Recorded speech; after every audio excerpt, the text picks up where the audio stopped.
Hi, I'm James. I'm new to the whole RPG Brigade group Facebook thing. Um, so earlier I was watching a video from Matthew, aka Clack Click Bang, where he said, "Just make a video to do with your hobby." So I have. So I'm going to tell you a little bit about my hobby and where it all started. So um, my first foray into roleplay happened sometime in I think 92, 93. My next door neighbour, somewhere over there, had just got a game called Shadowrun Second Edition, and from that point onwards, I pretty much fell in love with the whole concept behind roleplay. And the thing was that we didn't have a group, and we didn't really understand the whole concept behind roleplay.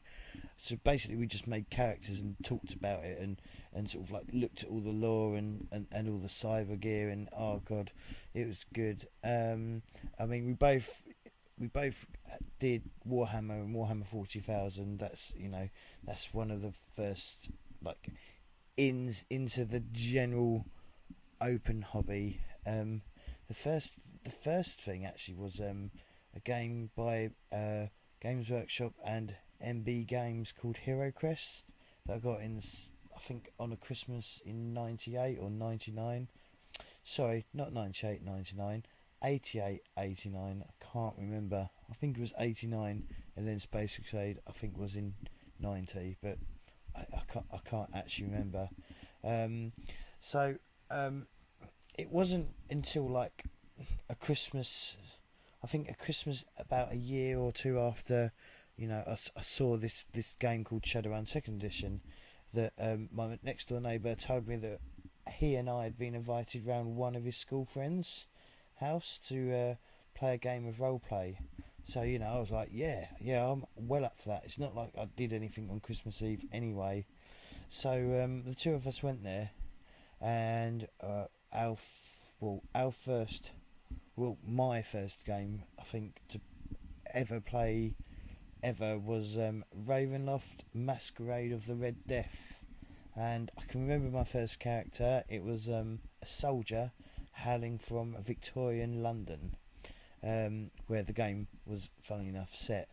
Uh, don't you think it's funny that you could remember your first character no matter how long ago it was? Um, I remember bits about it. I don't remember everything. I remember that the main story was evolved around the London Museum, and that we were drawn into the mystery by some strange disappearances at the museum. It turned out to be a mummy, which is always cool. I've never been big into horror films. I was always scared out of my wits by them, and I still don't like horror films. But don't tell anyone. I think I just banged the mic. Sorry if I deafened anyone. But yeah, it's just funny how the game sticks in our mind. I mean, I remember that it was solved by somehow my character had dynamite, and somehow we ended up in some sort of temple under the London Museum where I threw just I can't remember how many sticks, but a boatload of sticks of dynamite into the temple, lit, and making it cave in on itself. But yeah, I think that was our answer to a lot of things during our first few games of AD&D. But we continued playing AD&D for some time with the same characters as well. One of the funniest memories I have is somehow I got it in my head that I should be running around with a ladder, and we were running down some like not corridors but like back streets, like really small, narrow, winding, back alleys, and I'm running around with a fucking pair of ladders. God knows how I did that, but yeah, I ran around with a pair of ladders. Um, yeah, and we tried. I think we tried Vampire. I think it was second edition at the time. Well, it was second edition for quite some time, but I mean, we played Vampire. Now they say it in Essex because that's where we're from, and like South End area and London as well. But I didn't really know London. Obviously my first vampire character, I can't remember what clan it was. I can't remember what clan. It may have been a Malkavian, but yeah, I was driving a Ferrari for some strange reason, and he lived in Essex because that's where I lived, and that's as far as my depth of a character could be. But I don't think I've really enjoyed it for the first time, Vampire, because I don't think I understood it. I think I may have been just a little bit too young for it, or perhaps a little too immature for it. But eventually we did fall in love with the World of Darkness, the old World of Darkness, that is. I mean, we all. I remember Werewolf, I think, was one of the first few games I brought. And I definitely at some point brought Werewolf the Wild West, just because I loved the whole concept of Wild West games. But anyway, eventually, my next door neighbour quit role playing altogether, but I forged a strong friendship with the school friend called John. I'll call him John from now on. That is his name. But yeah, so we had become like really good friends, and today we are still really good friends. And whenever I set up a group, I generally try and always include him, but it doesn't always go through. But I'll come to that later. So he'd got sick of GMing, and he turned around to the group and said, "Look, I'm sick of GMing. I want, I want to have a break and play a game." So he asked us to take over the reins of GMing. So the first actual RPG I ever brought was the republished Warhammer Fantasy roleplay game by Games Workshop, republished by Hogshead. And I even brought the republished Enemy Within campaign, Shadows over Bogenhuffen. But I was so inexperienced with like running games. I was just literally reading it as I went rather than preparing it all. I didn't really I didn't really understand the concept of prepping and stuff like that. I just I think I read through it once and went, "Oh, this is quite good." I read the first bit, which is very linear, and I think I never touched the back bit for quite some time because I didn't understand how it all fitted together and stuff. But hey, you live and learn. I think, well, it's not. I think it took me about 15 years to actually finish running Shadows over Bogenhafen to the end of the book. I think it was last year I actually managed to finish it for the first time, but I never got into the second or third book. But hey, I'll get to that point at some point, hopefully. The next game I brought was Star Wars the revised and expanded edition from West End Games, the hardback full colour book. I think it was just before or about the same time that the special editions came out. I think so. That would have been what, 96, 97. I can't remember, but oh well. But yeah, we were that age where where we'd all seen Star Wars, we'd all fallen in love with Star Wars, and we all really enjoyed playing Star Wars. So we played Star Wars for some years to come, until things happened, real life and stuff, and then the next game that I brought, which is another memorable game in my life, is Conspiracy X First Edition, influenced by the fact that X-Files was on TV and it was very, very popular. So I ran that for a little while. Weren't well at the time they were probably the best games I ever ran, but yes, they were probably pretty dire to current so basically this is when it started going tits up. Basically, our group, the group that we played with when we were younger, sort of collapsed. Basically, we had too many power gamers and just too many idiots. We had one who was a power gamer who just always wanted as much power as possible, and then there was another gamer, role player, who just deliberately set his goal on destroying a game. Like, no matter what he did, no matter how hard, no matter how hard you tried to try and stop it, he would just literally ruin it by being too silly, too stupid, coming up with utter weird concepts. So we just stopped playing with them. And I mean this, and we ended up in like groups where sort of the players, I don't know, but where the players wanted to basically just turn up and play and have no input in the game whatsoever, no background, no nothing. Just you're the GM, you're doing everything. Oh, great, thanks. So I mean, we just ended up with just the game stagnating. We ended up with just groups not giving a crap about what we're playing or when we're playing. Just that that they're playing a game and they get to roll some dice, and hey, we might as well actually be playing a fucking war game rather than bloody roleplay, because they cared little about mystery, they cared little about the roleplay. I mean, the amount of awkward silences we would have when like the GM would have bits in there for like role playing, and there's only a few of us who'd role play, and the rest would just sit there like fucking zombies. I mean, what do you do? What can you do with that? You can't do anything. And I mean, this is where a lot of my problems now stem from, was because I ended up in groups that they didn't innovate. Is that a word? Yeah, innovate. They didn't help push you along and help keep the game together. I know it's the GM's job to keep the things together, but it's also the players. If the players aren't keep helping, if they're going off on a tangent on fucking what they was up to last night during a game, then what's the bloody point in running? So I mean, that's what happened to one of our recent group. I'd say about 4 years ago, we just said enough's enough. We're not getting anything out of it. Well, I'm not getting anything out of it. What is the point in me prepping a game and you guys just not even doing anything? Do you know what I mean?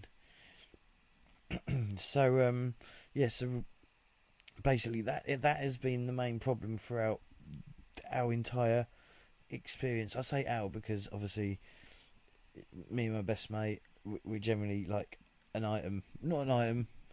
No, we're not that. God, this is going up on YouTube. I don't care. And yeah, I don't know. I mean,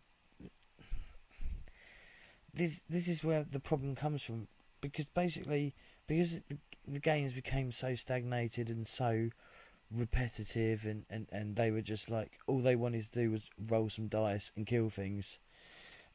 I just didn't prepare. There was no reason to write anything, because it would just all go out of the fucking window anyway.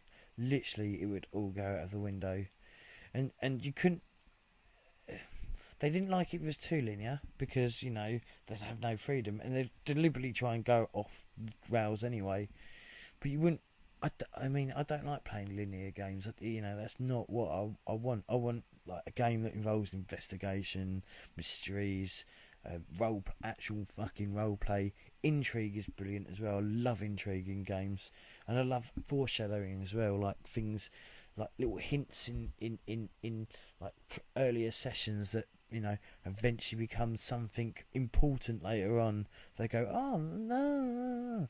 But when you play with a group that doesn't take notes, doesn't have any character backgrounds, doesn't have anything, and when you ask them, can you do some character backgrounds please, and they think, oh, it's fucking homework, he's asking us to do bloody homework, the cheek of it.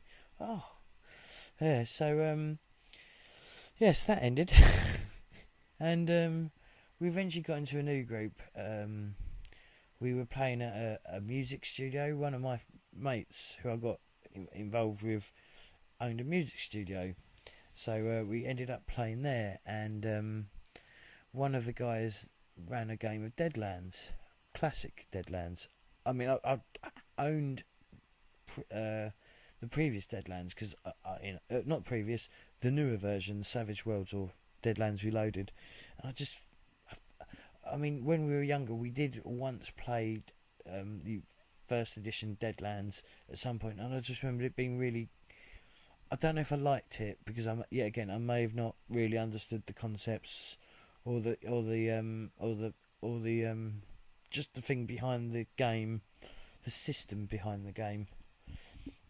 But when we played Deadlands, the classic version of Deadlands, not first edition, but the revised edition with the player handbook and the martial book.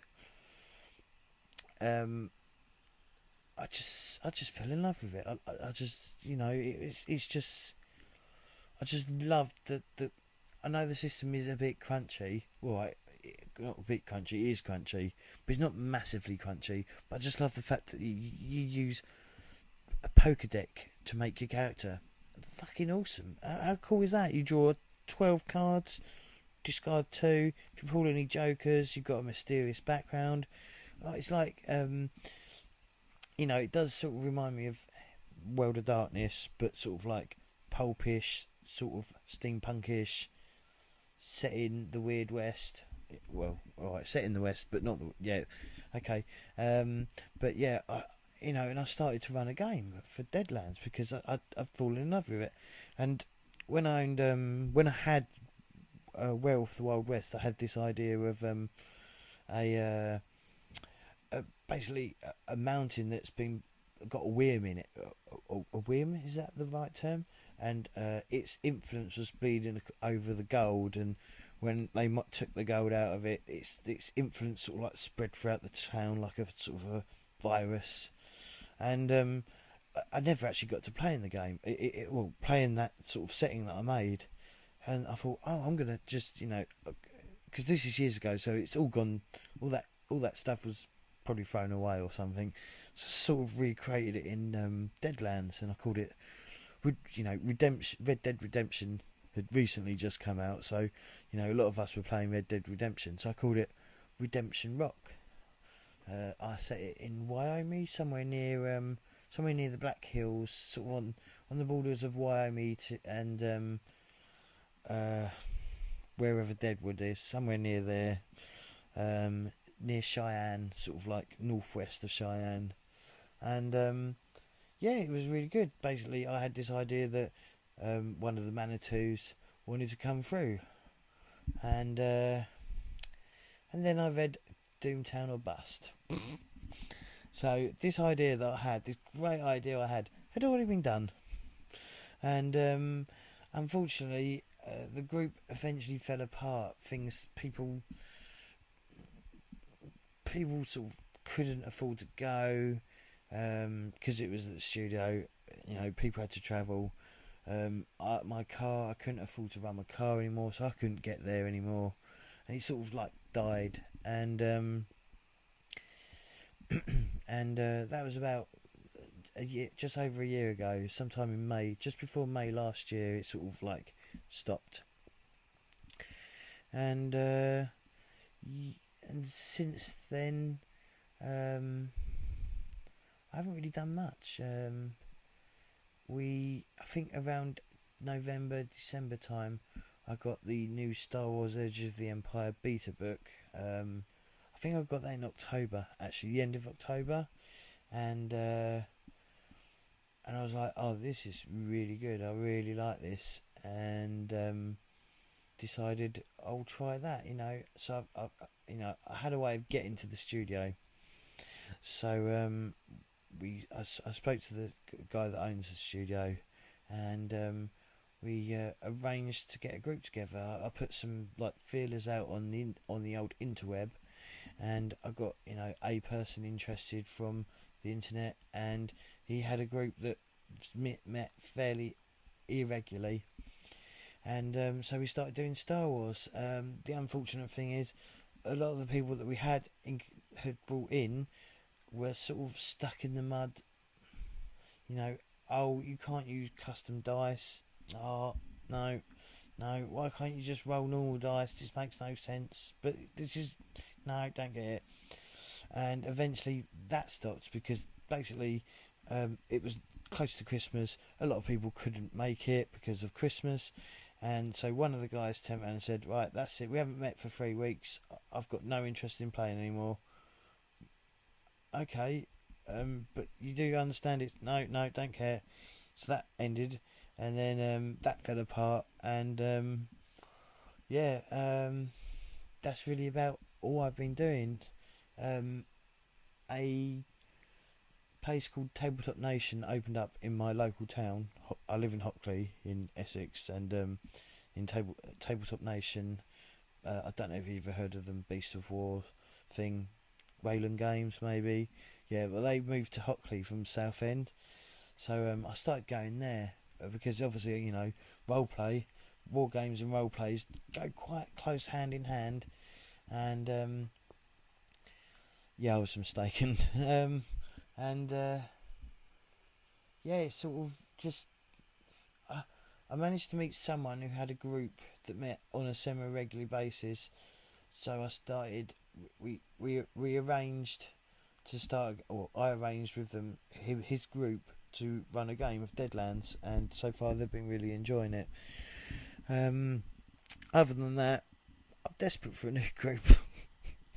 Desperate, and I've been looking at online play, and I tried running an online game for some people on a TeamSpeak server. It just hasn't been working. Mainly because they're not really role players; they're more gamers, as in like Steam game not RPG gamers, as in video games and stuff, and different time zones. But it's like, oh god, yeah. Anyway, I think I've bored you enough. I mean, I'm definitely going to make some more videos and explain my little problem with actually the inability to write anything. And I think I've rambled on more than enough. So, thanks for watching. I'll speak to you later.